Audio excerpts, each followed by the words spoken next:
ओम शांति। अक्सर भाई बहनें गुल बकावली और हातिम ताई की कहानी पूछते रहते हैं। आज हम गुल बकावली की कहानी सुनेंगे। यह थोड़ी सी लंबी कहानी है, इसलिए ध्यान से सुनना पड़ेगा।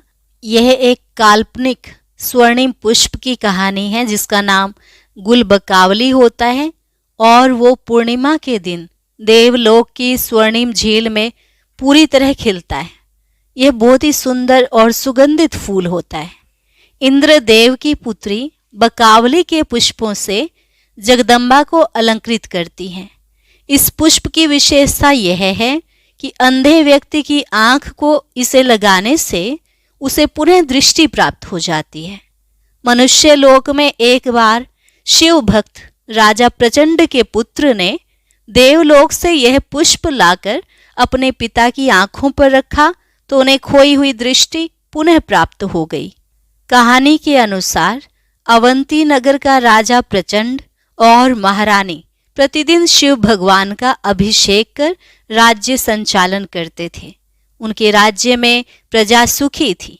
कई वर्षों तक संतान न होने के कारण राजा ने रूपवती नामक कन्या से पुनः विवाह किया, जिससे 3 पुत्रों का जन्म हुआ।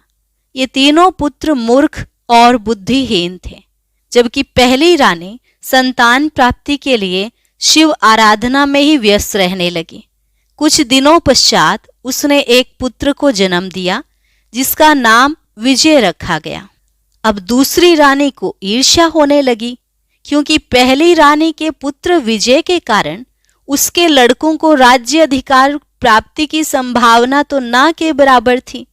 इसलिए दूसरी रानी ने अपने भाई वक्र केतु के साथ मिलकर एक योजना बनाई। उसने ज्योतिषियों के द्वारा राजा को बहकाया कि विजय को राज्य से बाहर छोड़ दिया जाए। यदि नहीं छोड़ा गया तो उसके रहने से राजा नेत्रहीन हो जाएंगे। ज्योतिषियों के आदेश को मानकर राजा ने सिपाहियों को आदेश दिया कि विजय को न केवल जंगल में छोड़कर आए बल्कि उसे खत्म कर दें। सिपाहियों ने जंगल में विजय को मारने के लिए तलवार निकाली तो तलवार पुष्पहार बन गई।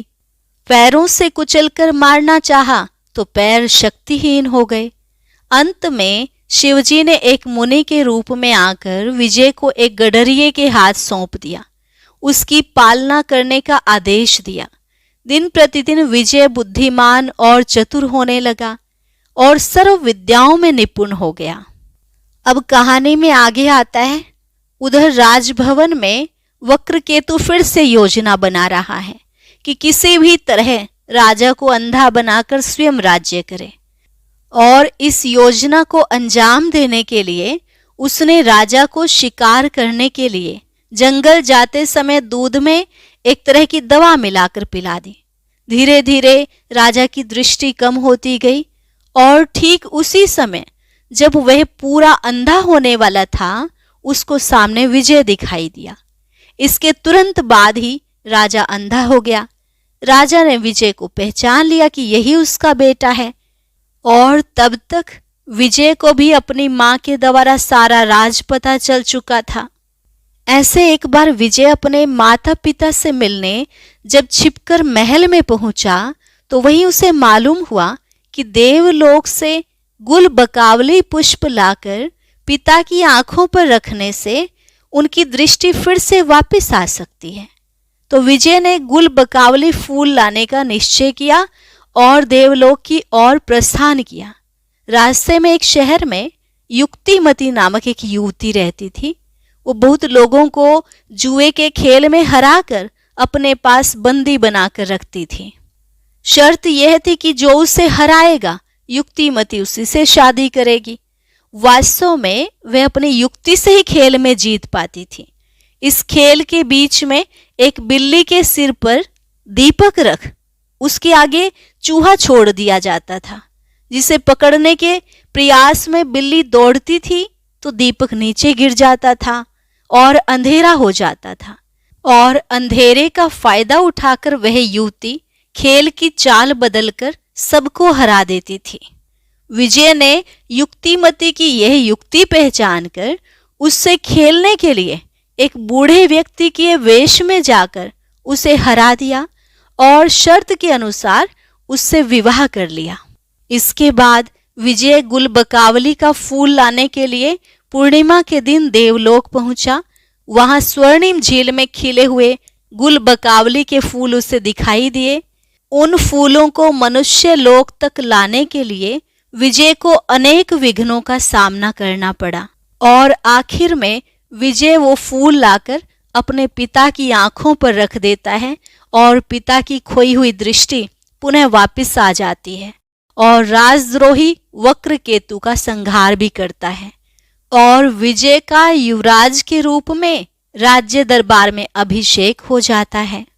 इस कहानी का आध्यात्मिक भाव यही है, जैसे राजा को दिखाया गया है कि वो अंधा हो गया और गुलबकावली फूल से उसकी दृष्टि वापस आ गई। यह यादगार है आज के कलयुगी मानव का जो विकारों के वश हो ज्ञान नेत्रहीन हो गया है और अज्ञान रूपी अंधियारे में भटक रहा है। ऐसे समय पर परम पिता परमात्मा शिव परम धाम से आकर ज्ञान प्रकाश रूपी फूल द्वारा ज्ञान का तीसरा नेत्र हमें प्रदान करते हैं। और जैसे राजकुमार को गुलबकावली पुष्प लाने के लिए अनेक विघ्नों का सामना करना पड़ा, ऐसे ही आत्माएं जब ज्ञान मार्ग में चलती हैं तो उसके सामने अनेक प्रकार के विघ्न व परिस्थितियां आती हैं जो उसे संपूर्ण बनने में बाधा डालती हैं और ज्ञान रूपी दिया बुझाने की कोशिश करती हैं, परंतु बिना डर के विघ्नों का सामना कर एक शिव बाबा पर पूरा निश्चय रख आगे बढ़ने वाले स्वतः ही ज्ञान नेत्र को प्राप्त कर अन्य आत्माओं को भी नेत्र प्रदान करते हैं। और माया बिल्ली का उदाहरण तो बहुत बार मुरलियों में आता है कि कैसे ज्ञान मार्ग में भी माया रूपी बिल्ली आत्मा की ज्योति बुझाकर उसकी निर्णय शक्ति को खत्म कर देती है। तो माया के ऐसे रूपों को परख कर विजयी बनने वाली बुद्धिवान ज्ञानी योगी तो आत्माएं हैं। जैसे राजकुमार ने राजद्रोही का संहार कर युवराज पद को प्राप्त किया, वैसे ही हमें भी शिव शक्ति बन माया का संहार कर शिव बाबा से स्वर्ग के राज्य का अधिकार लेना है। और अब यह एक बहुत अच्छी वीडियो भी जरूर देखें।